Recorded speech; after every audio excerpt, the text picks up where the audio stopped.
A promise in the ashes. Like this video and subscribe to the channel. Do you believe that two broken hearts can ever truly heal together? Comment your thoughts below. Ibua accepted the task of caring for the widower's child, but no one knew that his own heart was just as shattered. Two destinies, scarred by grief, brought together by fate. But can love truly mend such deep wounds, or does the past still have debts to pay? Watch until the end. This story will move you to tears. The clock on the living room wall chimed 10:17 p.m. The rhythmic tick-tock of the second hand, a sound so insignificant until now, filled the sterile hospital corridor. For Dr. Elias Vance, each beat was a cruel reminder that time waits for no one. He stood there, the sterile linoleum disappearing beneath his feet. His mind was a battlefield of elation and terror as he clutched his phone, waiting for the next update from his medical team. The birth had started too early. Their baby girl was supposed to have weeks left in Lily's womb, but Destiny hadn't asked for permission. "Lily," he whispered her name, the sound a ragged echo in the air, thick with disinfectant and anticipation. He remembered how she'd held her belly that morning, smiling through the irregular contractions. "Everything's fine, my love," she had said, her eyes shining with the same tenderness that had captivated him years ago. "Our baby is just eager to meet the world." Now, only a cold door and a team of doctors separated him from her. Elias, a surgeon by profession, felt his legs give way and leaned against the wall. He had stood on the other side of that door countless times, clad in scrubs and a mask, offering reassurance to patients and their families. He had seen births become tragedies, and tragedies become miracles. But none of his long, grueling hours of training had prepared him for this. A nurse hurried past, her eyes a blank stare, a bad omen. When the operating room door finally swung open, something inside him screamed not to listen. The obstetrician appeared, his gaze downcast, shoulders slumped. Elias knew that look. There was only one reason a doctor would avoid eye contact. "Dr. Vance," the man said.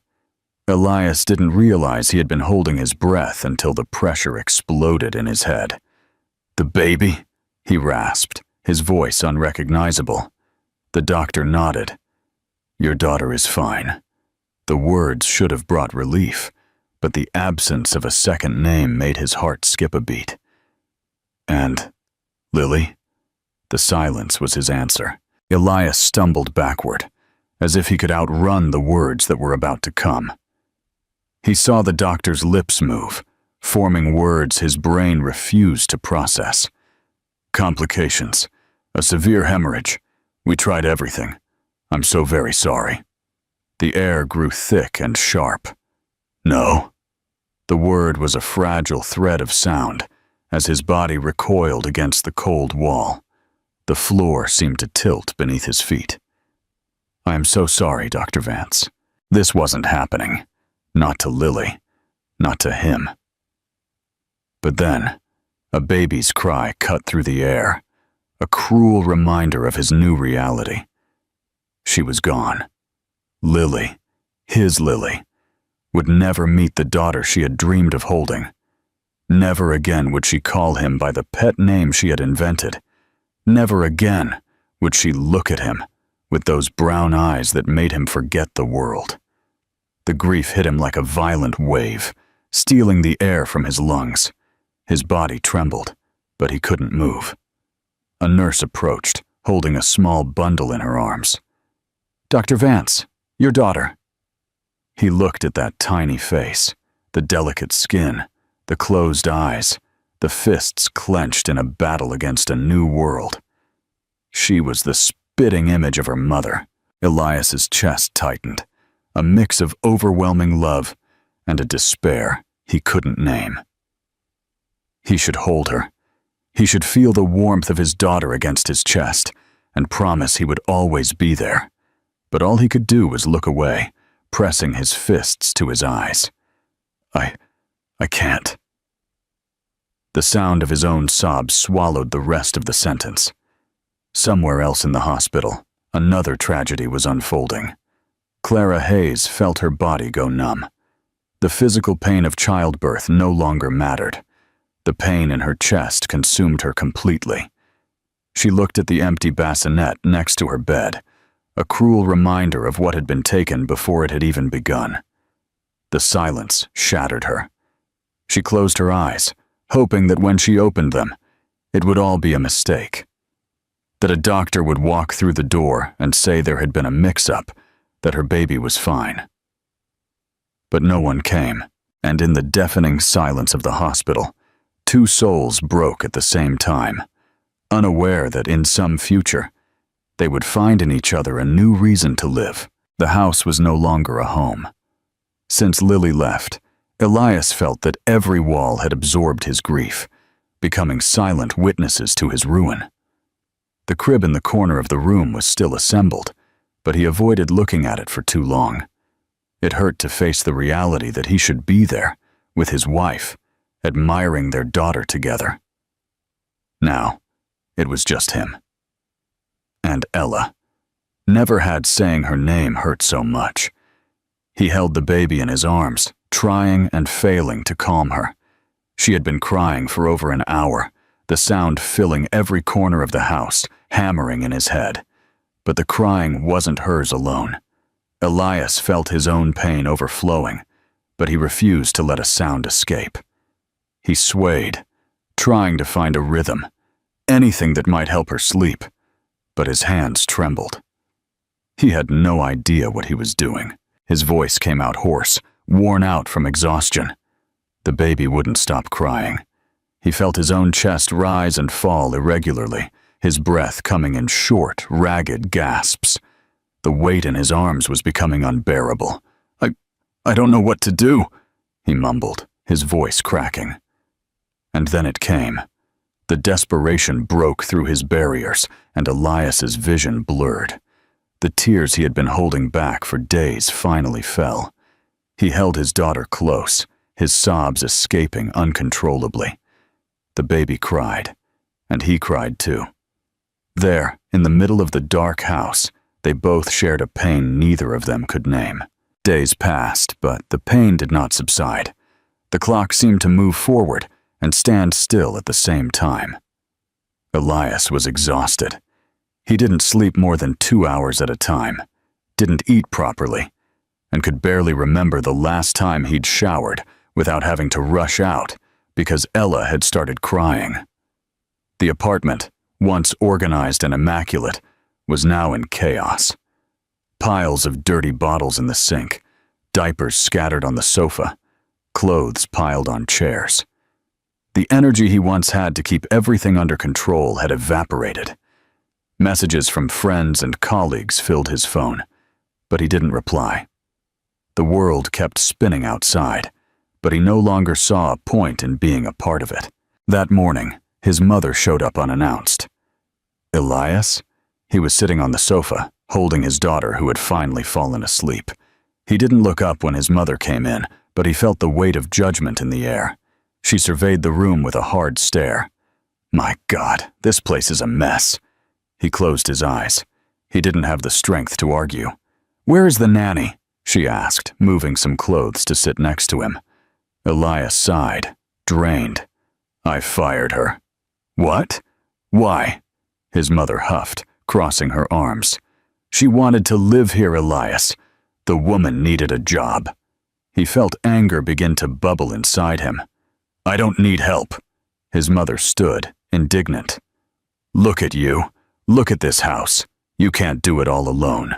Something inside Elias snapped. I lost my wife and became a father at the same time, and you think this is just a mess? His voice echoed through the apartment, and for a second, everything was silent. The baby stirred in his arms, but miraculously didn't wake up. His mother sighed, running a hand over her face. Son, I don't want to hear it. Elias stood, feeling the rage and pain mingle. He couldn't be there anymore. He needed air. He needed to get out. Without another word, he grabbed his car keys and left. He didn't know where he was going until he parked in front of a small cafe he used to go to with Lily. The smell of freshly brewed coffee mixed with baked bread hit him the moment he walked in, bringing a wave of memories. It was a mistake to be there. He was about to leave when he saw her, Clara. She was sitting alone at one of the tables near the window, holding a mug in her hands. Her eyes held a strange glint, something between melancholy and contained rage. Elias hesitated for a moment before approaching. Clara. She slowly looked up. Her eyes met his, and what came next was a sharp blow to his chest. So, Doctor, how was your vacation? Elias frowned, confused. Me? While you were moving on with your life, I was losing my son. The bitterness in her voice was a gut punch. Elias felt a knot form in his throat. He wanted to say something, but realized no words would be enough. Let me buy you a coffee. Clara let out a short, humorless laugh. And that's going to bring my son back? He didn't back down. No, but maybe we can share some of the pain. She was silent for a long moment. Then she sighed and pushed her chair back. Fine. Their conversation was a silent exchange of scars. Elias talked about Lily, about the delivery, about how his daughter's crying seemed like an echo of his own suffering. Clara talked about the emptiness, about the crib that was never used, about how every night, when she closed her eyes, she still felt the baby inside her. Even though she knew he wasn't there anymore, they didn't offer words of comfort to each other. There was no comfort for that. But there was something stronger, understanding.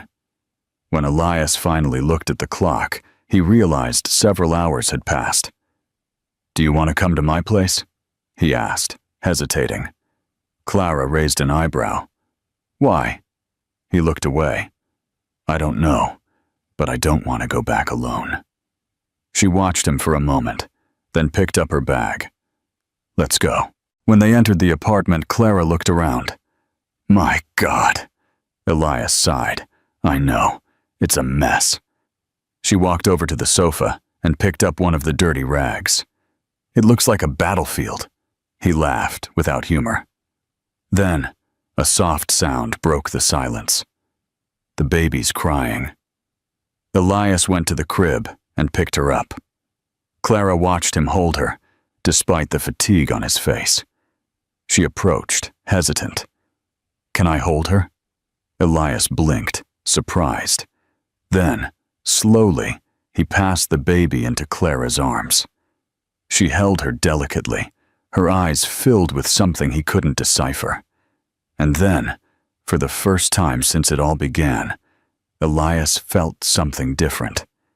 It wasn't pain. It wasn't emptiness. It was something else. Something he didn't yet know how to name. But for the first time, it felt like a step out of the darkness. Comment below. Do you think Clara is doing the right thing by working for Elias? Or is it a recipe for more heartbreak? The house was still a battlefield, but now there were two people trying to hold it up. At first, Clara's presence was purely functional, a necessary support to alleviate Elias's burden.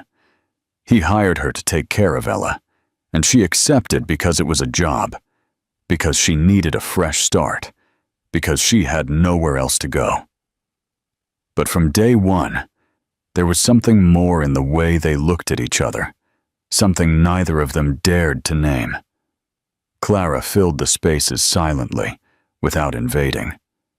She moved through the house without disturbing Elias's grief, yet she filled the voids he left behind. She tidied the kitchen without being asked, washed his clothes, and when he came back from the shower, a clean towel was always on the rack. She didn't talk much and didn't expect gratitude, perhaps because she was also broken, because she understood the weight of carrying a grief that no one saw. Elias, for his part, tried to ignore her. Not because he didn't respect her, but because he didn't want her there. Because unlike previous employees, Clara wasn't just a nanny, she was a mirror. And he still didn't know if he was ready to truly see himself. For the first few weeks, the dynamic between them was almost mechanical. Clara took care of the baby, Elias went to work, came back late, and went straight to his room. It wasn't a hostile environment, but there was no familiarity either. When Clara suggested he come home earlier to put Ella to sleep, he just shook his head. When she mentioned the mothers' group at the park, he let out a brief laugh, as if the idea were absurd. "I'm not a mother," he said one night, dropping his briefcase on the sofa. "But you're a father," Clara replied, without hesitation. Elias didn't answer. She didn't push it. She knew he needed time. But time wasn't always kind. It was late when Elias came home and found the living room shrouded in darkness. He walked through the kitchen without turning on the lights, fatigue weighing on his shoulders. All he wanted was a night's sleep without being interrupted by Ella's crying or his own nightmares. But then he stopped. In the corner of the living room, Clara was sitting on the floor. The faint moonlight from the window outlined her hunched silhouette, and in her hands, a small urn. Elias froze. Whatever she had been holding in her chest all these weeks threatened to break, because he knew what that meant. He knew exactly what it meant to hold the ashes of someone who was gone. He knew because he had one too. His feet moved before he could think. He crossed the room in slow steps and knelt in front of her. "Clara!" She didn't lift her head. Her shoulders trembled, and for a moment, Elias didn't just see Clara. He saw himself. "He should be here," her voice came out in a whisper. Elias swallowed hard. "I know." But Clara finally looked up. There was pain in her eyes, but also surprise, as if she hadn't expected him to understand. "You have one too, don't you?" Elias closed his eyes for an instant, then stood without a word and disappeared down the hall. When he returned, he was holding a small object. He sat down in front of her again and, with an almost reverent care, placed the urn in front of them both. "Lily," Clara said, confused. He sighed, running his fingers over the cold lid. "My wife's name." It was the first time Elias had said that name since the funeral, without feeling his chest tear. Clara looked at his urn, then at hers. "Yours was lost in childbirth. Mine never got to live." Elias nodded slowly. The silence that followed wasn't awkward.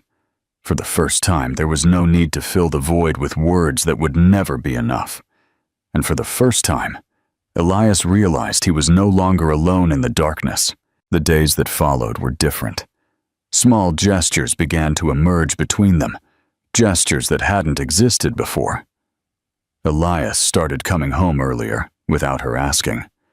He spent more time with Ella, learning to hold her without feeling like she might break at any moment. Clara, for her part, began to wait for him for dinner, even if it was late. The dynamic changed. The pain still existed. The grief was still there. But now, they shared the weight. And when Elias looked at Clara, he no longer saw just an employee. He saw someone who was slowly bringing him back to life. The cold mountain breeze blew against their faces, but neither of them seemed to care. The sky stretched above them in a deep blue, and below, the immensity of the trees and valleys seemed small, distant. The altitude made the air seem purer, as if each breath was an attempt to cleanse what had been left behind. Elias held the urn firmly. The weight of the object in his hands was the same weight he had been carrying in his chest since the night he lost Lily. He had never had the courage to do this before, to bring symbolic closure to what held him prisoner in his pain. But now, standing there with Clara by his side, he knew he couldn't put it off any longer. Clara held hers as well, Her fingers trembled around the cold surface, as if a part of her still resisted the act of letting go. He looked at her sideways, noticing her held breath, her eyes fixed on the landscape as if searching for something on the horizon. "Ready?" Elias asked, his voice low, almost a whisper. Clara hesitated, swallowing before she nodded. "I think so." It was a lie. Neither of them was truly ready. But perhaps they never would be, and waiting for the right moment would be the same as staying trapped. Elias took a deep breath, closed his eyes for a moment, and then opened the lid of the urn. The wind seemed to understand the solemnity of the moment, because it blew harder as the ashes began to float, mixing with the air and disappearing into the vastness below. Clara followed suit. They stood there, motionless, watching the last trace of their loved ones dissipate in the wind. The silence between them wasn't empty. It was a full silence, loaded with meanings that didn't need words. Elias felt his chest tighten, but for the first time, it wasn't just pain.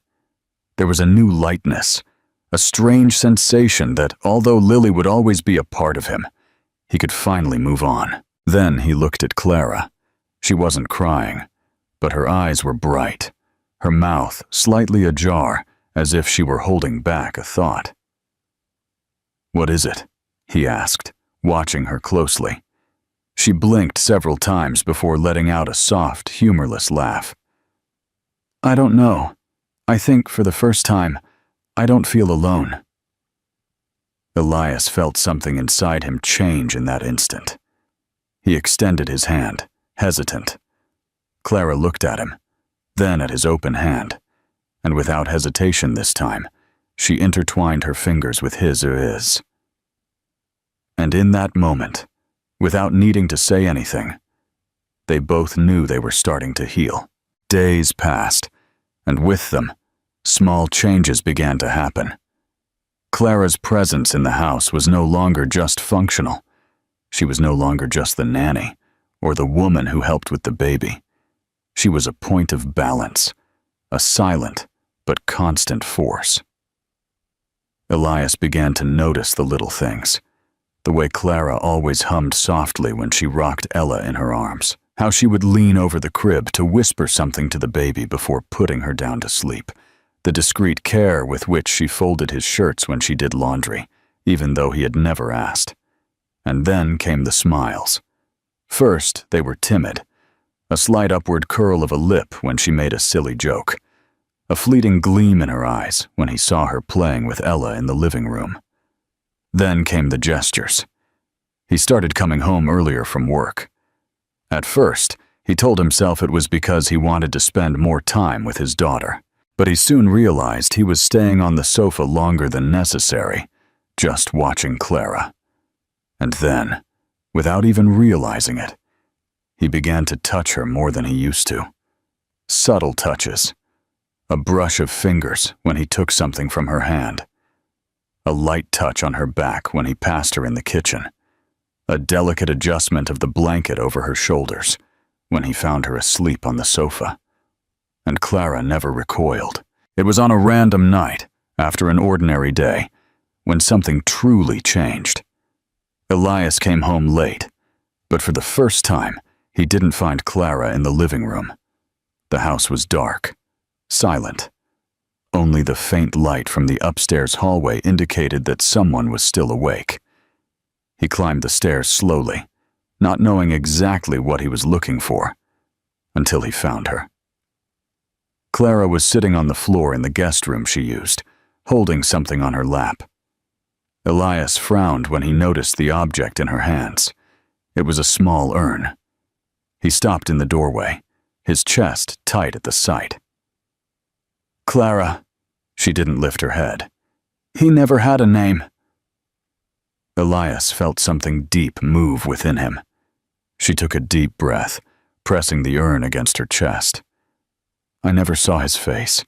I never heard him cry.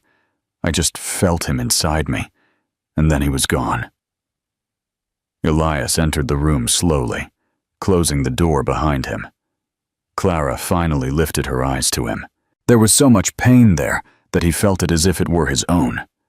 He knelt in front of her, not knowing exactly what to do, but knowing he had to be there. Then, with a slow movement, he reached into his pocket and took out something. A small urn, similar to hers. Clara's eyes widened. Lily? She understood without him having to explain. You still have her. He felt it. For a long time, it was the only thing I had left of her. I thought that if I got rid of this, I would be betraying her memory. She swallowed hard. But now? Elias looked at the small urn in his hands, and then at Clara. Now I know that holding on to this won't bring Lily back. Clara let out a shaky sigh, and a single tear rolled down her face. Elias did something he had never done before. He raised his hand and wiped the tear with the tip of his fingers. She closed her eyes for a moment, leaning slightly into the touch. And in that instant, he knew. The pain that separated them now connected them, and perhaps, without even realizing it, they were already starting something new. The rain was falling softly that afternoon, painting the sky a dense gray that seemed to weigh on the rooftops. The sound of the drops hitting the windows was the only noise inside the house, besides the gentle laughter of the baby, who was playing on the living room rug under Clara's watchful eye. Elias had left early, buried in work, and Clara took the opportunity to tidy up the house. In recent months, her presence there had become so natural that she hardly noticed how her routine was no longer just that of an employee. She knew exactly where Ella's clothes were, what mug Elias used for his coffee, and the music he liked to listen to when he came home late from the hospital. But that afternoon, the calm she so valued was interrupted by a sound that made her freeze. The metallic jingle of the doorknob turning.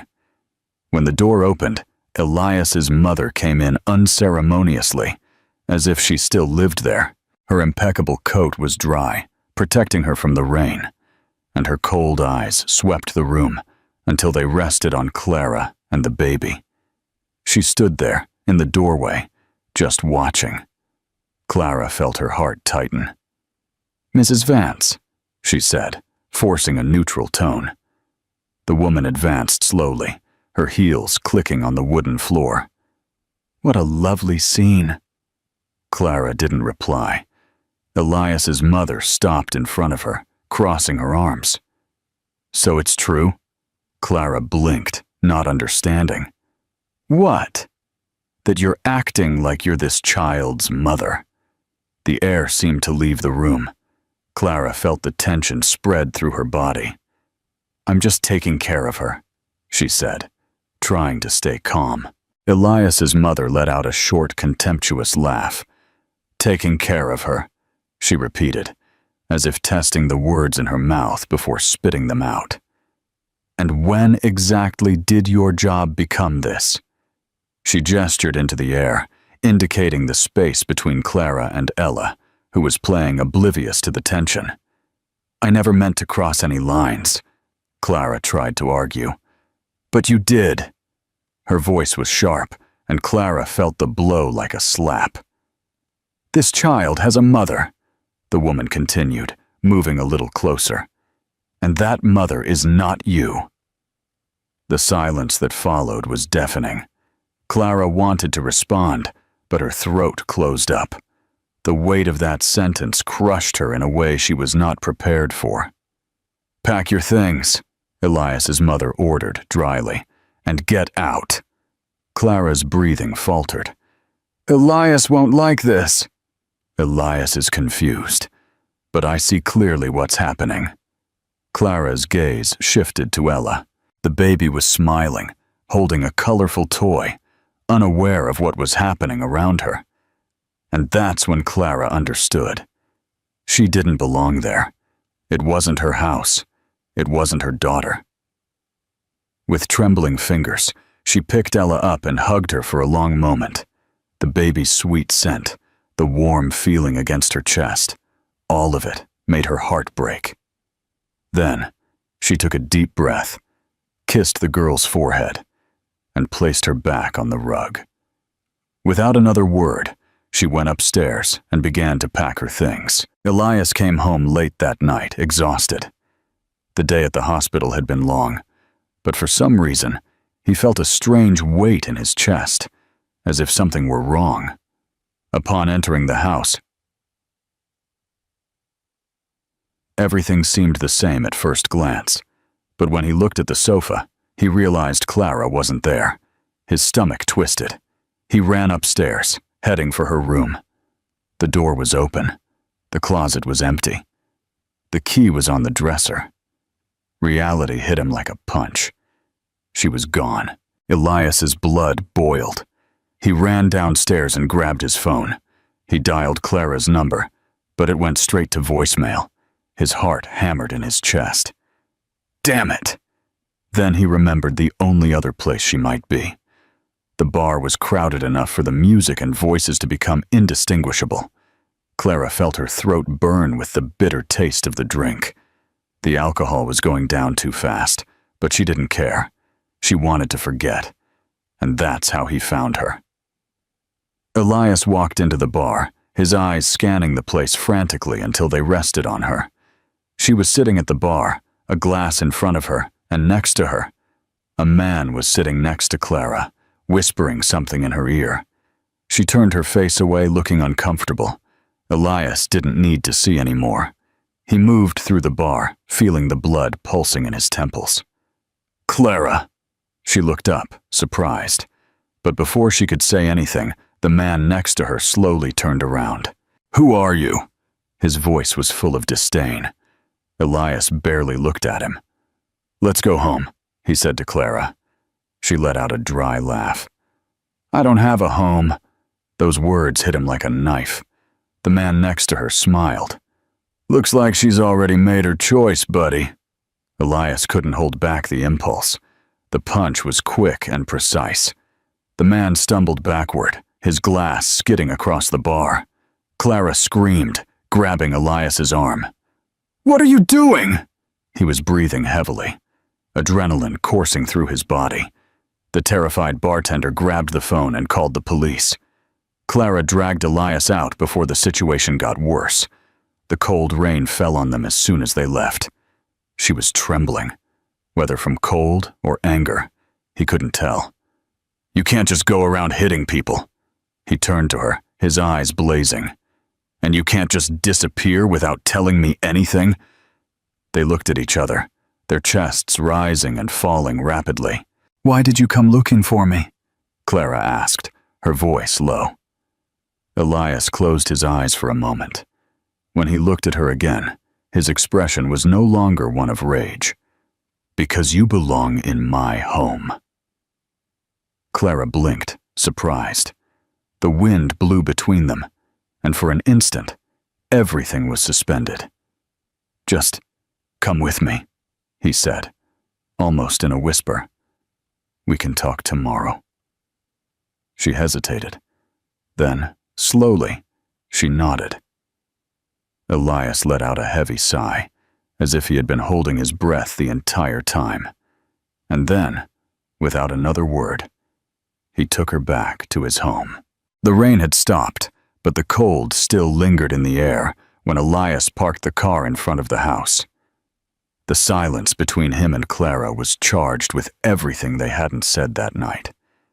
She kept her gaze fixed on the window, her arms crossed over her chest as if trying to protect herself from something invisible. He didn't insist on breaking the silence. He simply got out of the car and went around to open her door. She hesitated before getting out. When she finally did, her eyes met his for an instant. And in that brief second, Elias saw confusion mixed with exhaustion. He saw that she was holding on by a thread. He took a deep breath and opened the door to the house, letting her in first. The atmosphere was quiet, strangely welcoming, as if her absence had left a void that was now being filled again. Clara slowly took off her shoes and walked toward the living room. Her gaze swept over the furniture, The small details she already knew so well. Everything was the same. But at the same time, everything seemed different. Elias watched her for a moment before speaking, in a low voice. "Can we talk tomorrow?" She nodded, without looking at him. "Yes." He didn't push it anymore. He simply went upstairs, leaving her there with her own thoughts. The next day brought a new beginning. Elias woke up early, but didn't find her in the house. His heart pounded for a moment, fearing she had left again. But then he saw a note on the kitchen table. "I went for a walk. I need to breathe." He exhaled slowly, feeling a weight lift from his shoulders. Hours later, when he returned from the hospital, he found Clara in the living room, playing with Ella. The scene was so familiar that for a moment he felt a strange warmth in his chest, as if she had always been there, as if that was her place. And it was at that moment that his mother came in. Elias tensed immediately.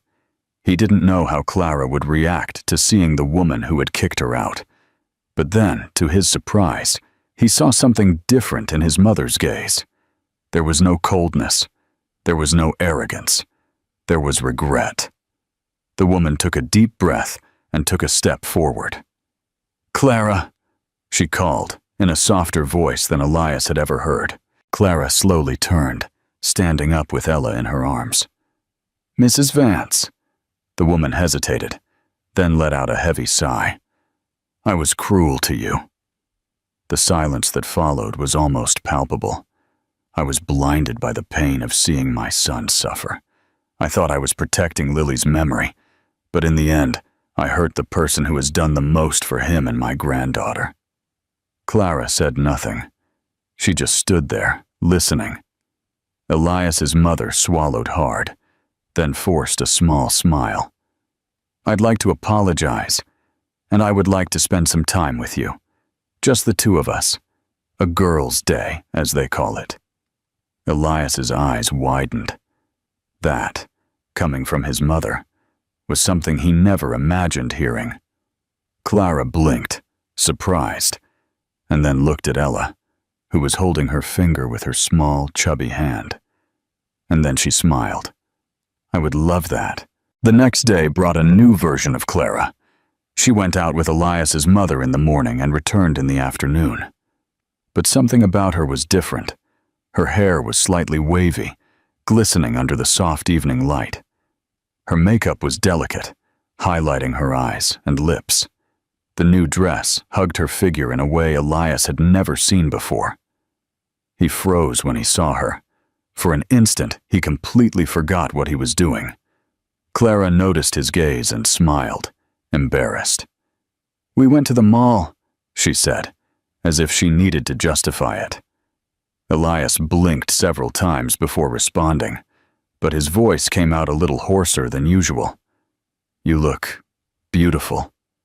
A blush rose on Clara's cheeks, but before she could respond, Ella reached her arms out to her, and the moment was interrupted. Elias sighed and looked away, but something inside him had already changed. A few days later, he invited her to a dinner with his medical colleagues. "You don't have to accept if you don't want to," he said, trying to sound nonchalant. "But I would like you to go." Clara smiled sideways. "As your nanny or as your date?" He hesitated. "As Clara." She looked at him for a long moment before responding. Then she accepted. The night of the dinner, Elias was waiting in the living room when she came down the stairs, and for the second time, he forgot to breathe. The black dress hugged her curves elegantly, and the subtle glow of the makeup enhanced the depth of her eyes. But it wasn't just her appearance. It was the way she wore it all. The confidence, the softness. He couldn't help the smile that spread across his lips. "You look stunning." Clara laughed, looking down a little. "And you're exaggerating." He extended his hand. "Shall we?" She hesitated for a brief instant before accepting, and in that moment, Elias knew he was lost. But life always found ways to interrupt moments like that. The next day, his mother was hospitalized. Elias stayed by her side the entire time, the memories of the hospital tormenting him in ways he didn't want to admit. It was Clara who showed up to relieve him. When he returned to the room, he found his mother holding Clara's hand, her eyes teary. "I was selfish," the woman murmured, "and I want to fix this." Then she took a ring off her finger and placed it in Clara's palm. "This has belonged to the family for generations. I want you to have it." Clara froze. Elias, watching the scene from the hallway, noticed her breathing falter. And then, as if something inside her had collapsed, she stood up quickly, her hands trembling. I can't accept this." And before anyone could stop her, she hurried out of the room, bumping into Elias in the hallway. He held her arms. "What happened?" Her eyes were glistening. "This is all wrong." "Clara." She closed her eyes, shaking her head, and then, without warning, the confession escaped her lips like a painful whisper. "I love you." Elias felt the world around him stop. He opened his mouth, but the words died before he could say them. "I love you too." She closed her eyes tightly. "You don't understand. I'm completely in love with you." And then, as if she couldn't bear to be there for another second, Clara turned and started to walk away. But Elias wouldn't let her go. He held her arm, pulling her toward him. She tried to resist, but he held her face with his hands, forcing her to look at him. "I'm in love with you too." And before either of them could doubt it, he kissed her. Time passed. The early morning was cold and silent, but inside Elias's car, everything seemed to burn. Clara gripped the seat tightly, her fingers digging into the upholstery as another violent contraction coursed through her body. Sweat fell from her forehead, and her breathing came in short, heavy gasps. "Hold on, love, we're almost there," Elias murmured, speeding down the deserted streets. She tried to laugh, but the sound came out more like a groan of pain. "I'm a doctor too, Elias.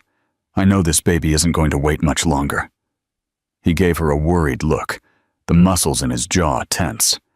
"Then he better wait, because I'm not going to let you have this baby in the car." Clara closed her eyes for an instant, trying to control her breathing, but another strong contraction hit her, and an involuntary scream tore from her lips. Elias felt his heart drop. Never had the sound of her voice frightened him so much. Fortunately, the hospital appeared at the end of the street, and he pulled into the parking lot quickly. He didn't bother to park correctly. He got out of the car, opened her door, and bent down to help her. "Can you walk?"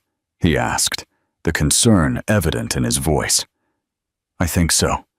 She tried to get out of the car, but another contraction made her double over.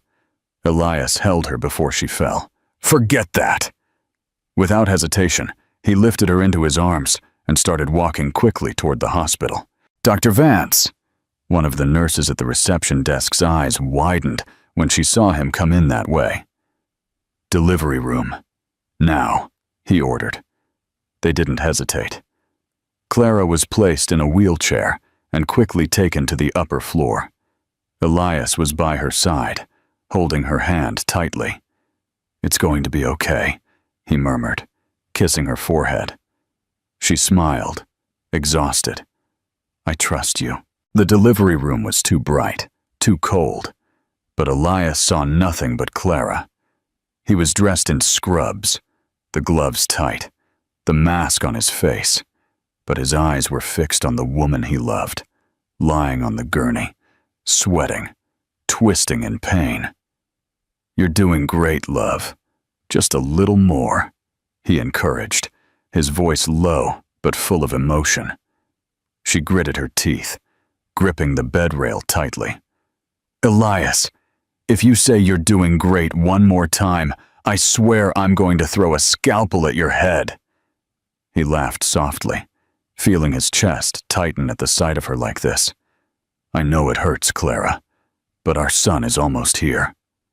She let out a choked cry as another contraction tore through her, and Elias felt the desperation begin to climb inside him.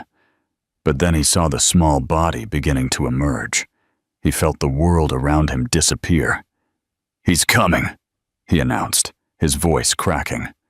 Clara was crying, exhausted, but she forced herself to push one last time. "Just one more, my love," he said, almost pleading. And then, with a final effort, Leo came into the world. The baby's cry filled the room. Elias blinked several times, his vision blurred with emotion, as he held his son in his arms for the first time. "My God," he murmured. He gently cleaned him and placed him on Clara's chest. She took a deep breath, feeling the baby against her, tears falling freely. "Hello, my love." Elias ran the back of his hand over his face, trying to hold back the emotion, but failing miserably. In that moment, he knew he would never be the same again. Hours later, the room door opened slowly, and small footsteps echoed on the floor. Ella, now 4 years old, came in holding her grandmother's hand, her eyes big and curious. "Dad?" Elias smiled and bent down to pick her up. "Come meet your little brother." She looked at Clara, who smiled drowsily in bed, holding Leo in her arms. "Is this my brother?" "Yes, my princess." Ella leaned forward, watching the baby with fascination. "He's so tiny." Clara laughed. "You were like that too when you were born." Ella frowned, then smiled. "Hello, Leo. I'm your big sister." Clara looked at Elias and held his hand. He smiled back. Because in that moment, surrounded by love, they knew they were exactly where they were supposed to be. Life is not always fair. Sometimes, it takes away what we love most, leaving us lost and without direction, making us feel like we will never be whole again. But in the midst of the pain, there is something that keeps us standing, that reminds us that moving on isn't about forgetting, but about transforming loss into strength and finding love. Love, whether romantic or familial, has the power to heal us, to fill the voids we thought were impossible to fill. It teaches us that, even after the greatest falls, we can still find a new beginning. If this story touched your heart, give it a like and share it so more people can feel this emotion. Thanks for being here and being a part of this moment. See you in the next video.